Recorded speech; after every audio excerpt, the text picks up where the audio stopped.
బుజ్జి తన బెడ్ మీద పడుకుంటూ ఉంటాడు. ఇంతలో తన చెల్లి తన పక్కన లేకపోవటంతో ఒక్కసారిగా లెగిసి చెల్లి, చెల్లి అని చెప్పేసైతే చాలా గట్టిగా పిలుస్తూ ఉంటాడు.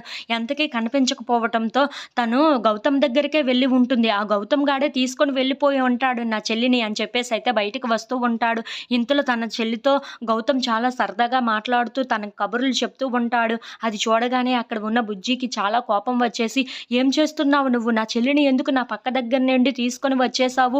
నువ్వు నా చెల్లితో ఏం చేయాలనుకుంటున్నావు?" అని చెప్పేసైతే అంటూ ఉంటాడు. ఆ మాటలు వినగానే అక్కడ ఉన్న గౌతమ్ అయితే చాలా కంగారు పడిపోతూ ఉంటాడు. ఇంతలో అక్కడ ఉన్న బుజ్జి మాత్రం, "అవును, నా చెల్లిని నా దగ్గర ఉండనివ్వకుండా నా దగ్గర నుండి నువ్వు దూరం చేస్తున్నావు కదా!" అని చెప్పేసైతే అంటూ ఉంటాడు. ఆ మాటలు వినగానే అక్కడికి కేశవ, రమ్య వాళ్ళు అయితే వస్తూ ఉంటారు. అది చూసి అక్కడ ఉన్న బుజ్జి మాత్రం, "ఈ గౌతమ్‌ని మన ఇంట్లో ఉండనివ్వొద్దు. మన ఇంట్లో నుండి పంపించేయండి నాన్న" అని చెప్పేసైతే అంటూ ఉంటాడు. ఆ మాటలు వినగానే అక్కడ ఉన్న రమ్య, కేశవ వాళ్ళు అయితే ఒక్కసారిగా షాక్ అయిపోయి బుజ్జి వైపు అలా చూస్తూ ఉండిపోతారు.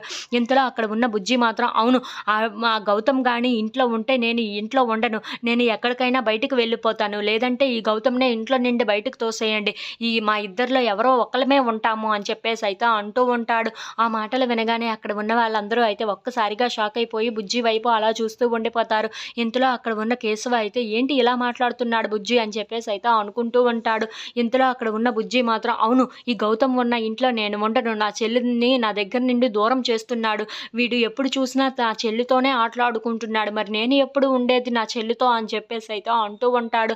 ఆ మాటలు వినగానే అక్కడ ఉన్న కేశవ అయితే ఒక్కసారిగా షాక్ అయిపోయి బుజ్జి వైపు అలా చూస్తూ ఉండిపోతాడు. If you like this video, please like, share and subscribe.